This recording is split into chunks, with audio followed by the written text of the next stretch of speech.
Well, what is up? It's iCkEdMeL. Welcome back to the channel and thank you for stopping by. We have an update with regards to Kylen and Crystal. This is a story that I covered on the channel. I highly recommend you check out the playlist if you haven't. Start with the first video and then check out the two videos where I spoke with Kylen's father twice, Sal Schulte. The brief synopsis, though I highly recommend you check out the video I did. Kylen and Crystal were last seen reportedly August 13 at Woody's Tavern bar. And there was some reports that they may have been seen August 14th and their bodies turned up August 18th. And there was a lot of talk with this story because of Brian and Gabby and the Moab incident August 12th. Kylen and Crystal were found by a family friend, Cindy Sue Hunter, August 18th. And the warrant stated that when they arrived at the campsite, they found a Kia Sorento, which is one of their vehicles. There was also a van, but that was parked at McDonald's, Crystal's job. A camping tent, amenities for a long-term campsite, and a makeshift rabbit shelter because they both enjoyed their pet rabbit. Now, as you know, they were shot multiple times, and even worse, part of their clothing was removed, and you can imagine. I spoke with Sean Paul, and he told us directly the nature of what happened. This is where Crystal and Kylen camped, and the creepy dude was most likely right there.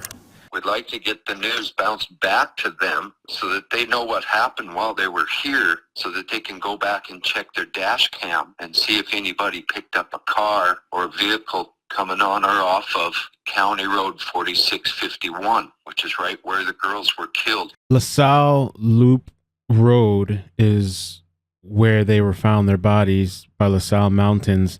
And the new, well, it's not really technically new because this was signed on September 20th, this warrant, the affidavit, and it was executed on the same day. In it, investigators request a tower dump from a cell tower at Jimmy Keene Flats, not far from the campsite of Schulte and Turner, from 9 p.m. August 13 through 9 a.m. on Sunday, August 15. Additionally, the affidavit states this could be limited to those phones that are only within 2 miles of the crime scene. According to investigators, a single Samsung cell phone was found at the crime scene and is currently considered evidence. It is unclear who the phone belongs to. Cell phone, do you have any idea who it could belong to?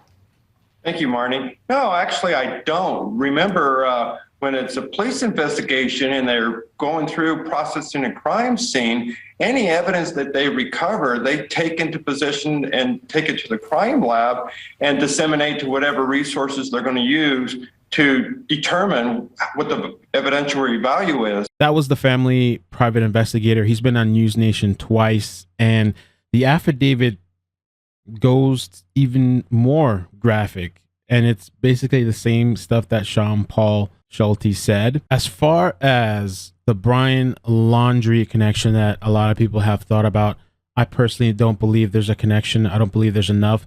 There has been some weird coincidences, but a lot of it has also been dismissed, like the Woody's Tavern, people saying that Brian was there at the bar, which the bar spoke out themselves and said that's not true.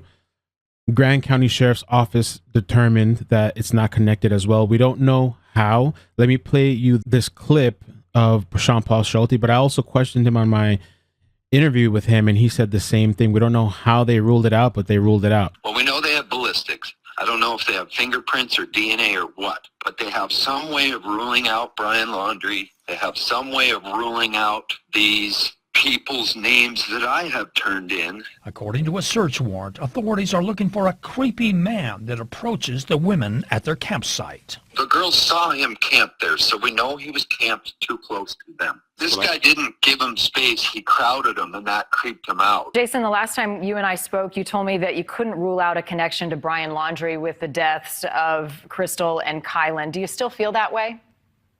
He's still, unfortunately, on that list, even if my personal opinion is it's unlikely. And they're trying to get the news out, get the story out. Maybe somebody that was in that area at that time maybe had some sort of dash cam video or footage. Also, the private investigator has stated that they're trying to use satellite imaging to maybe see what kind of vehicle or the color it was that was at that campsite. we're hoping that through satellite images of that area that we can identify at least the color of that person's vehicle, if not if it's high enough resolution to get an aerial view of the make and model.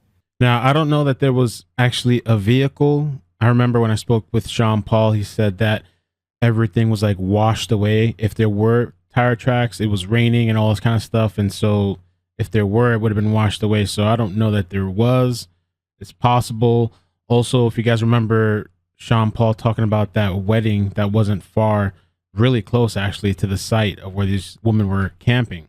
So with that, thank you guys so much for watching. Please hit the like, subscribe, turn on the bell notifications, all notifications, and I'll put the link to the playlist down below. Take care of yourselves. Peace.